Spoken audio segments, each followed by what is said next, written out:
Welcome back to Xylem learning. Anuma miss ആണ്. അപ്പൊ എല്ലാവരും അടിപൊളിയായിട്ടിരിക്കുന്നു എന്ന് വിചാരിക്കുന്നു.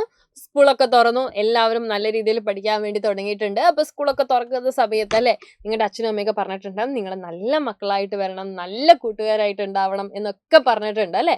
അപ്പൊ ഈ നല്ല കൂട്ടുകാരാവാനും നല്ല മക്കളാവാനും ഒക്കെ നമ്മൾ എന്താ ചെയ്യേണ്ടത് എന്ന് നിങ്ങൾ എപ്പോഴെങ്കിലും ചിന്തിച്ചു നോക്കിയിട്ടുണ്ടോ?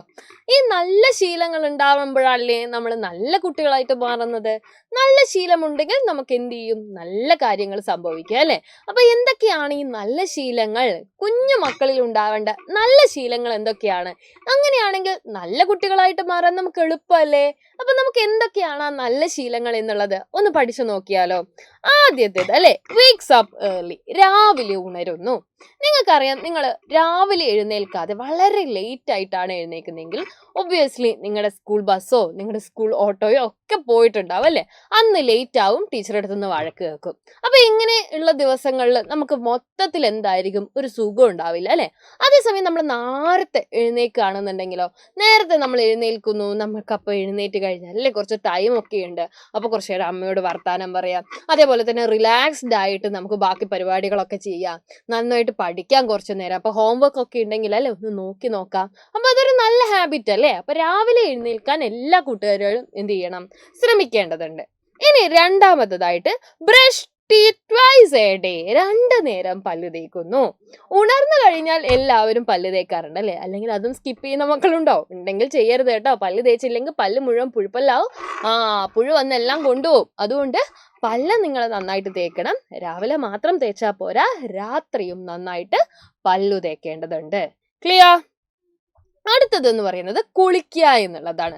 Baat at least once a day എന്ന് പറഞ്ഞു കഴിഞ്ഞാൽ അല്ലെ, കുളിക്കാൻ മടിയുള്ള ആളുകൾ ഒരുപാട് ഈ കൂട്ടത്തിലുണ്ടെന്ന് മിസ്സിന് അറിയാം. അപ്പൊ കുളിക്കുക എന്ന് പറയുമ്പോൾ ചില ആളുകൾക്ക് അസുഖങ്ങൾ ഉണ്ടെന്നുണ്ടെങ്കിൽ അല്ലെ, തല കുളിക്കാൻ ചിലപ്പോൾ എന്നും പറ്റാത്ത ആളുകൾ ഉണ്ടാവും. അങ്ങനെയുള്ള ആളുകൾ എന്ത് ചെയ്യുക? മേലെങ്കിലും കഴുകുക. മേലെ നിങ്ങൾക്ക് ശരിക്കും പറഞ്ഞാൽ 2 നേരം കഴുകുക അല്ലെ. എന്നിരുന്നാലും ഒരു നേരമെങ്കിലും നിങ്ങൾ വൃത്തിയായിട്ട് നിങ്ങളുടെ ശരീരമൊക്കെ എന്ത് ചെയ്യുക? കുളിക്കുക. കാരണം പുറത്ത് പോയിട്ട് കളിക്കുന്ന ആളുകളും കൂടിയാണ് നിങ്ങൾ ചിലപ്പോൾ മണ്ണിൽ പോയിട്ട് ഫുട്ബോൾ കളിക്കുന്നുണ്ടാവും, കഞ്ഞിയും കറിയും വെച്ച് കളിക്കുന്നുണ്ടാവും, പല കളിയും കളിക്കുന്നുണ്ടാവും. അപ്പൊ നന്നായിട്ട് വേർക്കും അല്ലെ. ഈ വേർത്ത് കഴിഞ്ഞ് കുളിക്കാതെ ഇരുന്ന് കഴിഞ്ഞാൽ അല്ലെ ഭയങ്കര സ്മെല്ല് ഉണ്ടാവും. മാത്രമല്ല നിങ്ങൾ ഒട്ടും വൃത്തിയില്ലാത്ത ആളുകളാണെന്ന് പറയും. അതുകൊണ്ട് എന്ത് ചെയ്യണം? കുളിക്കണം. കളി കഴിഞ്ഞു വന്നാലും കുളിക്കണം എന്ന് അമ്മ എപ്പോഴും ചീത്ത പറയുന്നില്ലേ? എന്തുകൊണ്ടാ? നിങ്ങൾക്ക് വൃത്തിയില്ലാതിരിക്കുന്നു എന്ന് ആൾക്കാർ പറയുന്നുണ്ട്. അപ്പൊ എന്തുകൊണ്ട് എന്ത് ചെയ്യരുത്? കുളിക്കാതിരിക്കരുത്. എപ്പോഴും എന്ത് ചെയ്യുക? നന്നായിട്ട് വൃത്തിയായിട്ട് ശരീരമൊക്കെ വൃത്തിയായിട്ട് കുളിക്കുക. അതോടൊപ്പം തന്നെ നഖങ്ങൾ നന്നായിട്ട് വൃത്തിയായിട്ടുണ്ടോ എന്ന് നോക്കുക. നഖങ്ങൾ നീളുന്നുണ്ടെന്നുണ്ടെങ്കിൽ നഖങ്ങൾ വെട്ടി സൂക്ഷിക്കുക. അപ്പോൾ നഖങ്ങൾ കൃത്യമായിട്ട് വെട്ടിയിട്ടില്ല എന്നുണ്ടെങ്കിൽ വയറുവേദനയൊക്കെ ഉണ്ടാവും. നഖത്തിനടിയിലല്ലേ മണ്ണൊക്കെ ഉണ്ടാവും. അപ്പം അത് വളരെ ഭക്ഷണം കഴിക്കുന്ന സമയത്ത് നമ്മുടെ വയറിനുള്ളിലേക്ക് എത്തുകയും നമുക്ക് പലതരത്തിലുള്ള അസുഖങ്ങൾ ഉണ്ടാവുകയും ചെയ്യും. അപ്പോൾ കുളിക്കുന്നതിനോടൊപ്പം തന്നെ നിങ്ങളുടെ കൈ, നമ്മുടെ കാല്, നഖങ്ങൾ ഇതൊക്കെ വൃത്തിയായിട്ട് സൂക്ഷിക്കുക. അടുത്തത് ഡ്രിങ്കിങ് ഹോട്ട് വാട്ടർ ഓൺലി, ചൂടുവെള്ളം മാത്രം കുടിക്കുന്നു. പ്രത്യേകിച്ച് ഇപ്പം മഴക്കാലമാണ് അല്ലേ. മഴക്കാലം ആകുമ്പോൾ നമ്മൾ വെള്ളം കുടിക്കുന്ന സമയത്ത് വളരെയധികം കെയർഫുൾ ആയിരിക്കണം. മഴക്കാലത്ത് പ്രത്യേകിച്ച് രോഗങ്ങൾ ഒരുപാട് വരുന്ന ഒരു സമയമാണ്. അപ്പോൾ ഇത്തരത്തിലുള്ള രോഗങ്ങളിൽ നിന്നൊക്കെ നമുക്ക് രക്ഷ നേടണമെന്നുണ്ടെങ്കിൽ നമ്മൾ ചെയ്യേണ്ട പ്രധാനപ്പെട്ട കാര്യം എന്ന് പറയുന്നത് എന്താണ്? നമ്മൾ നന്നായിട്ട് ചൂടുവെള്ളം കുടിക്കുക. ചൂടുവെള്ളം കുടിക്കുന്ന സമയത്ത് അണുക്കളൊന്നും ഉണ്ടാവില്ല, നമ്മൾ വളരെ പ്രൊട്ടക്റ്റഡ് ആയിരിക്കും.